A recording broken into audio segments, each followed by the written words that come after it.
నీ సీమంతమని నగలు చేయిస్తే తీసేస్తావే? ఉంచుకోమ్మా. ఇలా నిండుగా నగలతో నిన్ను చూస్తూ ఉంటే లక్ష్మీదేవిలా ఉన్నావు. కాసేపు కళ్ళారా చూసుకొనివే. కట్టుకున్న మొగుడికి ప్రేమ లేకపోయినా కనీసం తోడబుట్టినవాడివి నీకన్నా గుర్తున్నాను. అది చాలు నాకు. ఈ రోజు నుంచి నువ్వే పని చేయకూడదు. రాత్రి కూడా ఏం తినకుండా పడుకున్నావు. అందుకని ఈరోజు నా చేత్తో తినిపిస్తా. నువ్వు నాకు తినిపించడం ఏంటన్నయ్యా? నేను తింటానులే. పర్లేదమ్మా. మరి చిన్న పిల్లలా కలిపెందుకన్నయ్యా? నేను తింటానుగా. అమ్మా నాన్న ఉండుంటే నీ సీమంతం ఎంత ఘనంగా చేసేవారు. కనీసం వాళ్ళు లేని లోటు నన్ను ఈ విధంగా తీర్చుకొనివే. మళ్ళీ జన్మలో కూడా నువ్వే నా అన్నగా పుట్టాలిరా. ఈ టైంలో నువ్వెంత తింటే అంత పుట్టబోయే బిడ్డకి చాలా మంచిది. కడుపులో ఏదో తిప్పుతున్నట్టుందిరా. 9వ నెల కదే, బుజ్జిగాడు తంతున్నాడేమో. అదే ఉంటుందేమో. తనేడవాడు, వాడి సంగతి చెప్తా. అరే బుజ్జి, లోపలుండి మా చెల్లెల్ని బాగా ఇబ్బంది పెడుతున్నావు. నాకు కోపం వస్తుంది. నువ్వు బయటకు వచ్చిన తర్వాత నీ ముక్కు కోసేస్తా.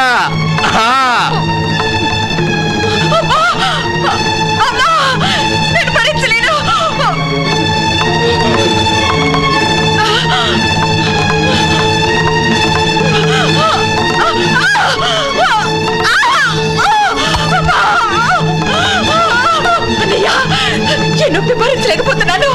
నన్ను డాక్టర్ దగ్గరికి తీసుకెళ్ళరా.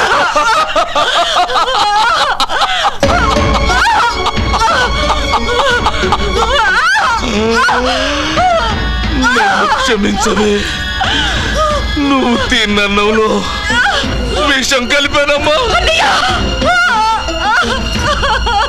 నీ కడుపులో ఉన్నది అక్రమ సంతానం. అక్రమ సంతానం అంతా నాకు తెలిసిపోయింది. దేవుళ్ళలాంటి భావని ఆడిపోసుకుంటూ ప్రపంచం ముందు నువ్వెంత పెద్ద పతివ్రతలా ప్రవర్తిస్తున్నావో నాకంతా తెలిసిపోయింది. ఈ పాపంలో పాలు పంచుకున్న సిఐ గాన్ని నరికేశా.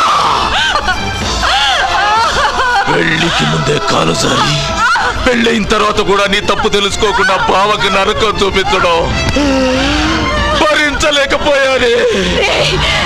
నేను తప్పు చేశానని ఒప్పుకుంటున్నాను రా. నా కడుపులో బిడ్డని చంపొద్దురా. నీ తోడు పుట్టిందానిరా. నీ కాళ్ళు పట్టుకుంటాను రా. నన్ను డాక్టర్ దగ్గరికి తీసుకెళ్ళరా. నువ్వేడిస్తే నీ కళ్ళల్లో నీళ్లు చూస్తే నిన్ను బ్రతికించాలనిపిస్తుంది. నువ్వేడవద్దే. నువ్వు చేసిన పాపం ప్రాణమై ఈ దేవాలయం లాంటి ఇంట్లో పాదం మాపకూడదు.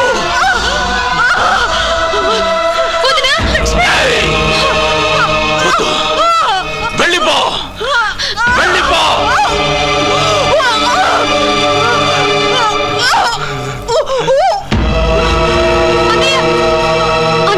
బావద్దని చంపేస్తున్నాడన్నయ్య. బతకనివ్వకూడదు. నీలాంటి వాడికి తగదు. చచ్చిపోని పిచ్చి పట్టి చచ్చిపోని.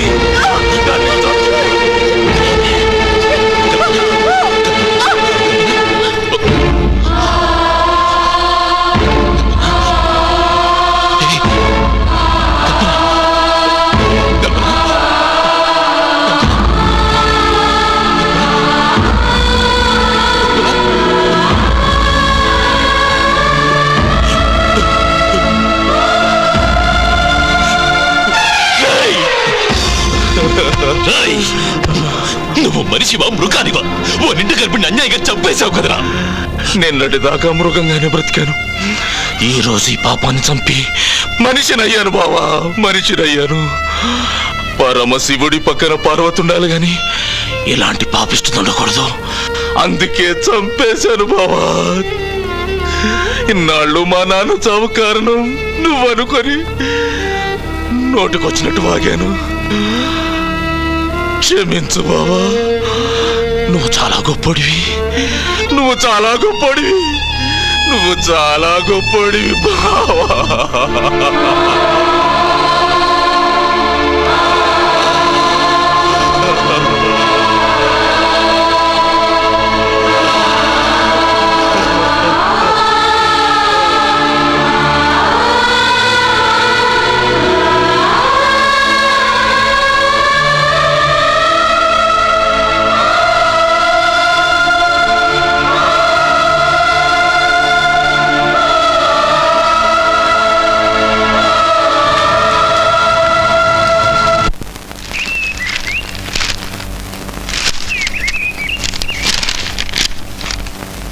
ఏంటి శివయ్య, ఆస్తి మొత్తం పంచాయతీకి రాసిచ్చేసావు? ఈ పంచాయతీ బ్రతుకున్నంత కాలం నా భార్య పేరు బ్రతుకుండాలన్నా. వస్తానా? వెళ్ళొస్తాను.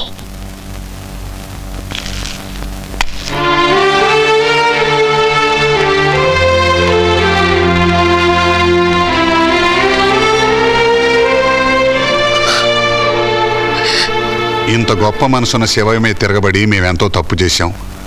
మా కష్టాలు తీర్చే శివయ్య త్వరలో కోలుకోవాలని మేమంతా దేవుణ్ణి ప్రార్థిస్తున్నామమ్మా.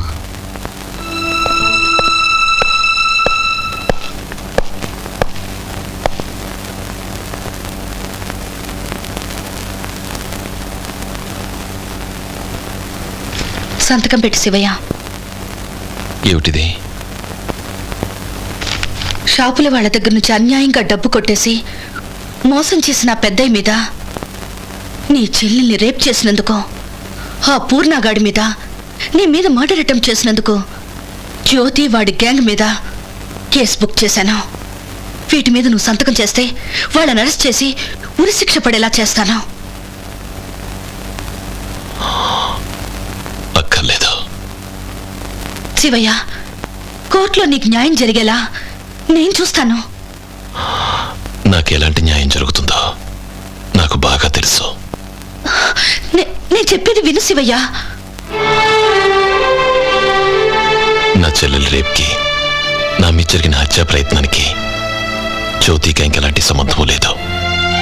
దయచేసి మమ్మల్ని కేసుల్లోకి లాగద్దు. శివయ్య, నువ్వు భయపడుతున్నావా?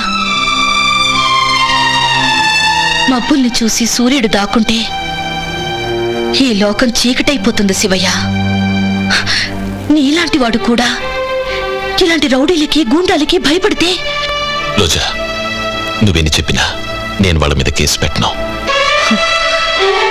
ఒక మండలం మొత్తానికి దేవుళ్లా బతికిన శివయ్య ఆఫ్టర్ ఆల్ వీధి రౌడీలకి భయపడే స్థితికి వస్తాడనుకోలేదు. I pity you Shivayya.